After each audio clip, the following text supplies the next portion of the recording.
Carta 33.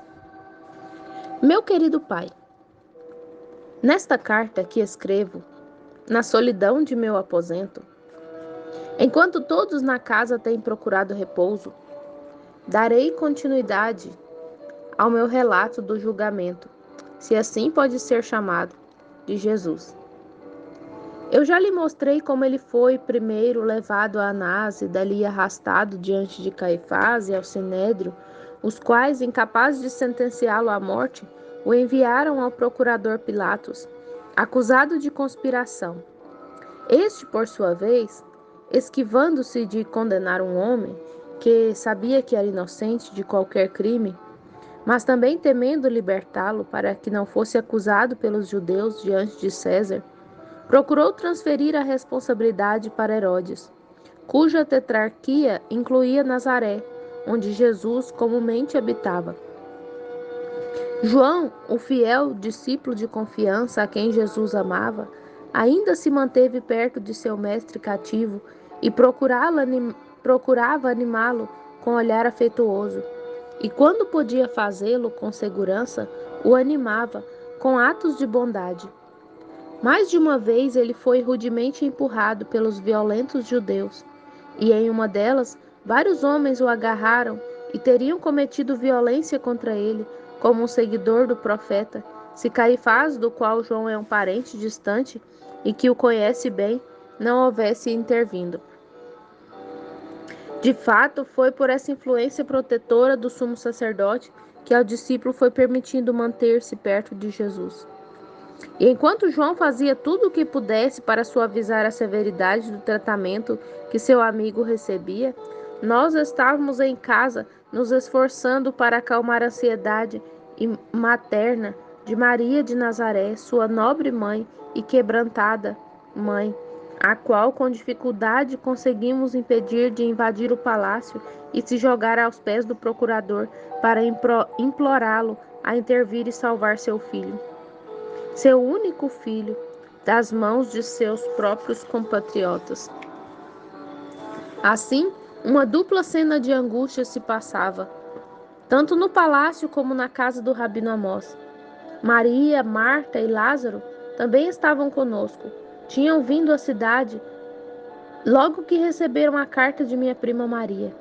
E além deles estavam conosco 4 ou 5 dos discípulos, que haviam vindo um por um, secretamente, por medo de serem presos pelos judeus, e estavam ansiosamente esperando aqui o resultado, firmemente crendo que Jesus ainda iria se libertar pelo seu poder divino e milagroso.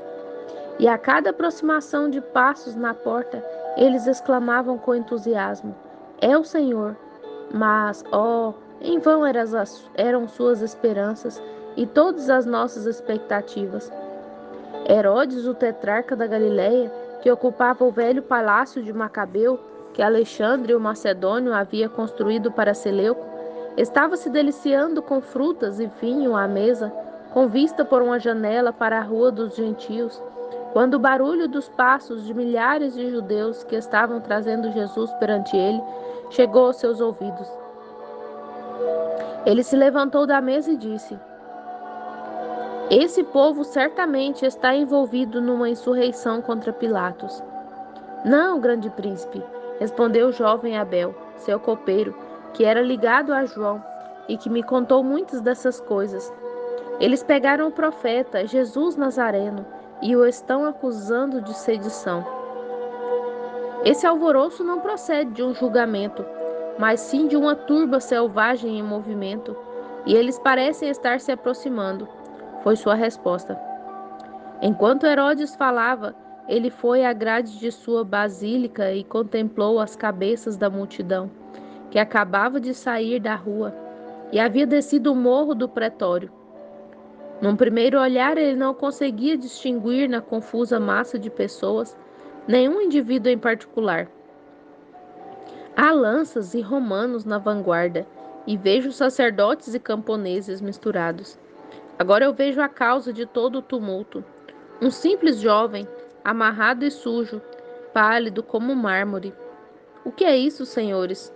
Este não é o grande profeta, de cuja fama tenho ouvido", ele disse, virando-se aos seus oficiais: o que eles querem dizer trazendo-o aqui?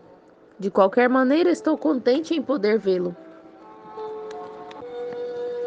A multidão, como o extenso Nilo, fluía em direção aos portões, rugindo e enervando-se como suas poderosas cataratas, de modo que havia algo nunca visto nesta exibição do poder de paixões humanas.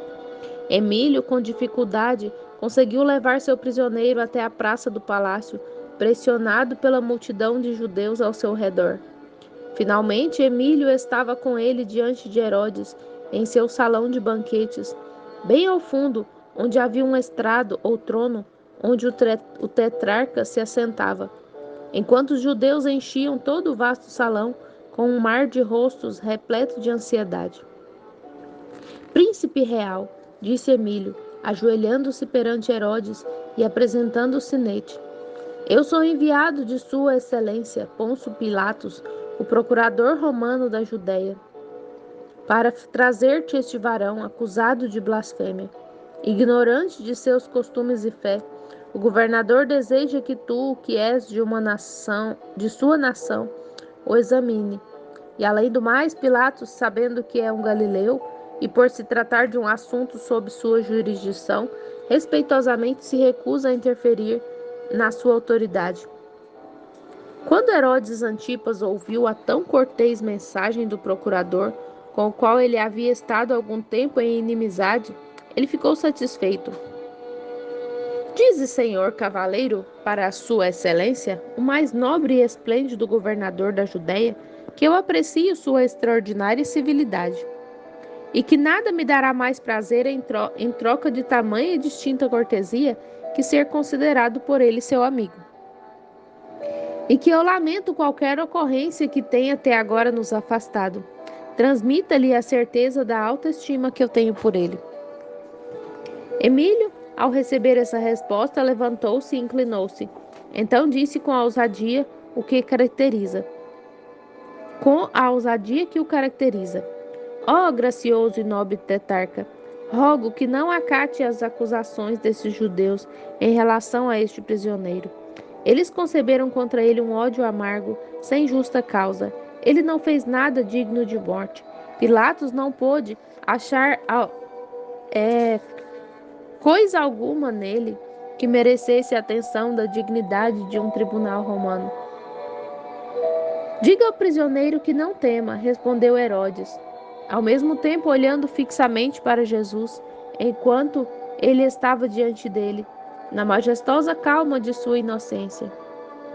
Não tirarei a prerrogativa do julgamento de Pilatos de sua mão, tão generosamente oferecida a mim. Se ele blasfemou, por Hércules, o sumo sacerdote e os sacerdotes do templo, eles próprios, acrescentou rindo, fazem isso todos os dias de suas vidas, pois a religião está em um nível baixo entre os patifes e hipócritas. Nada tenho a ver com as suas acusações de blasfêmia, senão eu teria apedrejado a todos até a morte sem misericórdia. Primeiro, eu verei alguns milagres operados pelo teu famoso prisioneiro, nobre Emílio. E então o enviarei de volta ao meu ilustre amigo Pôncio, cujos deuses prosperam em todas as coisas.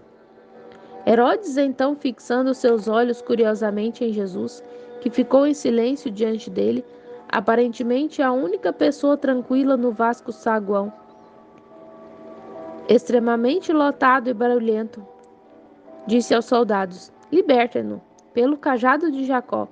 Ele tem sido maltratado. Homens de Israel, não convém a vós cometer violência contra um homem antes de ele ser condenado. E então, se for provado que ele fez qualquer coisa digna de castigo, que a lei o puna. Este homem é um galileu, e eu estou obrigado a fazer justiça com ele e protegê-lo da injustiça. Enquanto ele falava, João arrumou seu manto ao seu estilo. Herodes observou com interesse e olhar de compaixão o semblante pálido e divinamente sereno do prisioneiro, e parecia impressionado com a indescritível majestade de seu aspecto e comportamento, e a pureza da alma que irradiava de seus olhos santos. És tu o Nazareno, Jesus, do qual eu tenho ouvido tanto? Ele perguntou em tom atencioso. Eu sou, foi a calma resposta do cativo. Então, estou contente por te conhecer, pois há muito tempo desejei te ver e quisera ver-te realizar um milagre. Os homens dizem que tu podes curar os doentes, restaurar os aleijados e ressuscitar os mortos. Porventura os rumores falham em descrever os teus poderes? O quê? Estás em silêncio? Tu não sabes quem fala contigo? Vem aqui, amigo. Ele chamou um muleteiro samaritano que estava na multidão, cuja face oval e olhos judeus mostravam que eram de ascendência assíria e israelita, cujo braço havia sido cortado por uma espada em uma disputa com Barrabás e seus ladrões. Vem aqui e deixe esse profeta provar seu poder e missão, restaurando completamente o seu braço como o outro. O homem ligeiramente veio à frente, e todos os olhares foram direcionados avidamente para ele e para Jesus. Mas em vão ele empurrou o coto de seu braço, por ordem de Herodes, diante de Jesus. O olhar de meditação do profeta não se moveu do chão. Estás tu zombando de nós, seu falso Cristo? Gritou o tetrarca irritado. Tu não falarás, nem agirás? Se não és um impostor, faça um milagre diante de todos nós e creremos em ti. Jesus permaneceu imóvel, ainda preservando um firme e majestoso semblante que o fazia parecer mais com um rei do que o próprio Herodes. Ele é um enganador, ele realizou suas obras por Belzebu, que agora o abandonou, clamavam os sacerdotes. Nazareno, disse Herodes, eu também sou judeu. Se provares para mim por um sinal que eu apontar que tu és o Cristo, eu não somente me tornarei teu seguidor, mas te deixarei ir livremente. Teu silêncio é um insulto ao meu poder. Eu te advirto que minha paciência não é divina, nem pretensão de santidade superior. Vês ali a estátua de mármore de Judas Macabeu. Comande a espada na mão dela, para ela acenar 3 vezes acima do elmo em sua cabeça, e eu me ajoelharei diante de ti. Não o farás? Dar-te-ei então algo mais fácil para fazer. Vês as romãs esculpidas no entablamento da parede? Faça que essa romã dependurada sobre essa coluna se torne madura, uma fruta natural, e que caia aos meus pés. Não? Ele não tem poder algum, meu amigo. Seu amigo Belzebu o entregou em nossas mãos. Morte ao necromante. Foram as terríveis palavras que agora fizeram o salão tremer. Ele é um blasfemador maldito, ele se auto-intitula o Filho de Deus. Ele quebranta o dia sabático, ele é um inimigo da nossa religião. Ele iria destruir o templo. Era o brado de alerta de Abner, dos sacerdotes e dos escribas. Vês a tempestade que levantaste, Nazareno? Exclamou Herodes, levantando-se. Se tu és um profeta, nenhum mal eles podem te causar. E se tu és um impostor, se eles te matarem, tu mereces este destino. Eu te entrego na mão deles. Salva-te a ti mesmo, se tu és o Cristo. Mal havia Herodes falado essas palavras, abandonando Jesus nas mãos de seus inimigos, que com um grito selvagem, como os famintos chacais do deserto arremetem-se sobre sua presa, eles investiram contra sua vítima. Emílio não pôde protegê-lo. Mais que isso, alguns dos soldados de Herodes, a quem os judeus haviam parcialmente intoxicado com o vinho, juntaram-se a eles assim que perceberam que seu mestre Antipas o havia rejeitado. Então começaram a escarnecer e a zombar dele, e um deles colocou um capacete de ferro em sua cabeça e puxou a viseira sobre seus olhos. Não, disse Herodes, ao ver isso. Como ele se auto-intitula rei, retirem o elmo e o coroem, e o vistam de vestes reais, e coloquem um cetro em sua mão, e, ei, Aquela área ali adiante lhe fará um trono apropriado. Precisamos mostrar a Pilatos como nós, judeus, servimos homens que usurpam o poder de seu mestre, César. Outras palavras não poderiam ter agradado tanto ao povo, a não ser que houvessem sentenciado Jesus à morte. Com uma resposta positiva, eles começaram a executar a sugestão que ele havia tão perversamente lhes dado. Um de seus homens de guerra trouxe uma túnica roxa usada que havia pertencido a Herodes, e com gargalhadas e piadas grosseiras, eles o vestiram com a túnica, sem que ele mostrasse qualquer resistência, como um cordeiro atado para o sacrifício. Alguém então entrelaçou um espinho que crescia na parede externa do muro e, torcendo-o na forma de uma coroa, o carregou por cima das cabeças dos homens e o entregou a Abner, cujo ódio contra Jesus procedia do conhecido fato de que entre os cambistas que ele havia expulsado do templo estava um irmão mais novo, o qual estava com tal prática obtendo grandes ganhos para o avarento sacerdote. Este, por isso, nunca perdoou o tal ato do profeta. Quando Abner viu a coroa, ele sorriu com maldosa satisfação e acenou a cabeça em aprovação para o homem, dizendo: Isso era o que nós precisávamos. Nada poderia ter sido feito melhor. E com suas duas mãos ele a colocou sobre a cabeça de Jesus, pressionando cruelmente os afiados espinhos contra suas têmporas, até que o sangue escorreu de uma dezena de ferimentos. Jesus não esboçou qualquer reclamação, mas a dor forçou grandes e brilhantes lágrimas de seus olhos, que rolaram sobre suas bochechas e caíram sobre o manto de púrpura como pérolas cintilantes. Aqui está também um cetro para o nosso rei, exclamou o samaritano, que tinha apenas um braço, usando-o para alcançar um pedaço de junco onde um cordeiro pascal tinha sido pendurado por aqueles que estavam observando Jesus. O pedaço de junco foi passado para o profeta e ele o segurou pacientemente. Sua submissão, seu silêncio, sua resistência à dor, sua dignidade constante e a majestosa submissão que ele manifestava em relação a todos os insultos e torturas trouxeram lágrimas aos olhos de Emílio. E João, incapaz de fazer algo de bom para o seu querido mestre, ajoelhando-se aos seus pés, banhou-os com suas lágrimas que fluíam, mantendo-se perto dele, embora os homens o pisoteassem e o ferissem. Mas ele desejou sofrer com seu mestre, e como ele me disse, de bom grado teria suportado em seu lugar todas as suas humilhações. Até mesmo Herodes ficou impressionado com tamanha tolerância divina e disse ao seu capitão-chefe: Se este homem não for o Filho de Deus, ele é digno de ser adorado como Deus.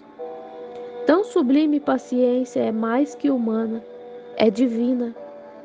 Vocês, romanos, Emílio, fariam deste homem um herói, e quando morresse o adorariam como Deus. Então, poderoso príncipe, por que fazê-lo sofrer para assim implorar? Perguntou Emílio. É sua própria escolha. Eu o interroguei justamente. Eu lhe pedi apenas um desses milagres que os homens dizem que ele opera, como prova de sua divindade. E ele não me apresentou nada, não me mostrou nenhum sinal. A conclusão é que ele nada pode fazer e, portanto, é um impostor. E mais, por que não provar para mim suas pretensões e operar um milagre?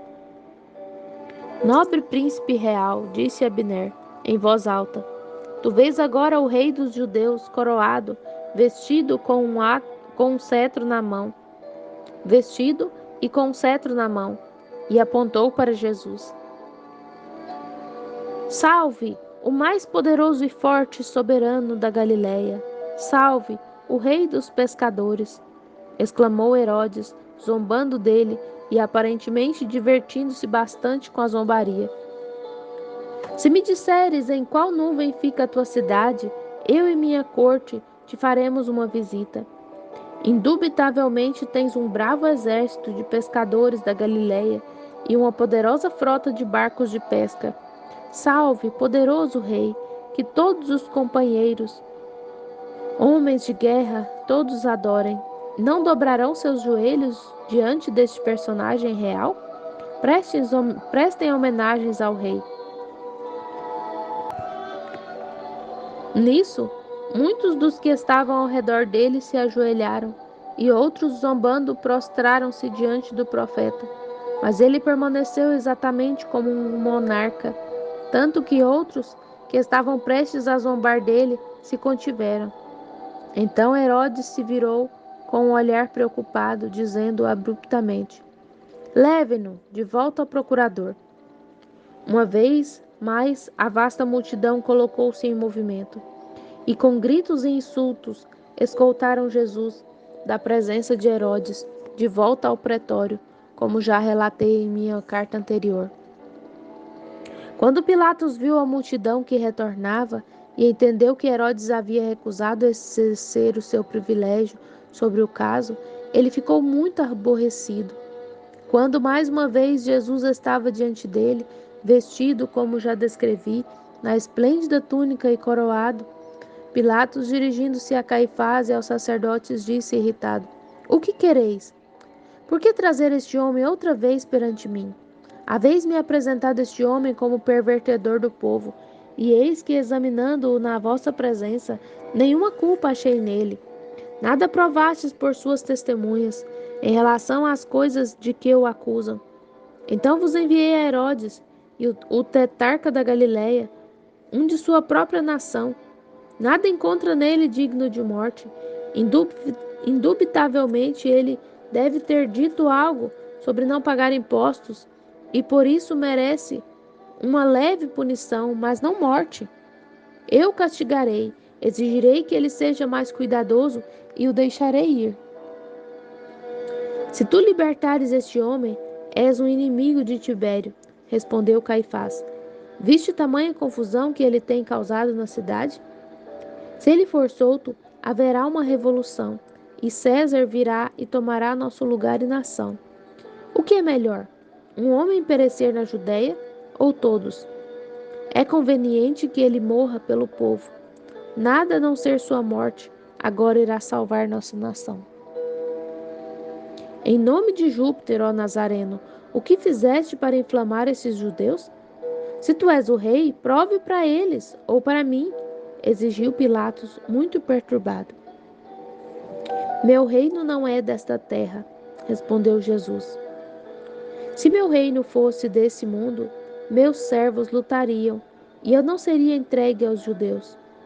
Todavia, meu reino não é deste mundo. Então tu confessas ser um rei, exclamou Pilatos com surpresa. Tu dizes que eu sou rei. Para isso nasci, e para isso vim ao mundo, a fim de dar testemunho da verdade. Verdade? O que é a verdade? Perguntou o romano, mas sem esperar que Jesus respondesse. E vendo que os judeus estavam do lado de fora do salão, os judeus que estavam do lado de fora do salão estavam ficando cada vez mais impacientes. Ele apressadamente saiu ao encontro deles e disse: Não acho nesse prisioneiro culpa alguma, mas vós tendes por costume que eu vos solte alguém por ocasião da Páscoa, como um ato de clemência em honra ao dia. Quereis, pois, que vos solte este rei dos judeus? Assim que Pilatos fez essa proposta, todos a uma só voz e com gesto de fúria clamaram: Não este homem, não o queremos solto. Preferimos o pior malfeitor que se encontra nesta prisão a ele. Quem então devo soltar? Exigiu Pilatos, em tom de desapontamento. Barrabás! Barrabás! Ecoou-se novamente por milhares de vozes. Esse Barrabás, querido pai, é o mesmo bandido feroz de quem te falei em uma das minhas cartas anteriores, 2 anos atrás, que fora capturado por Emílio, mas subsequentemente escapou. Ele havia sido feito cativo pela segunda vez, enquanto liderava uma rebelião na cidade, e agora está sob condenação de morte. E naquele dia ele deveria ser crucificado com 2 de seus subordinados. Mas com a barulhenta exigência do povo, Pilatos agora estava obrigado a enviar uma ordem ao oficial da prisão para libertar Barrabás.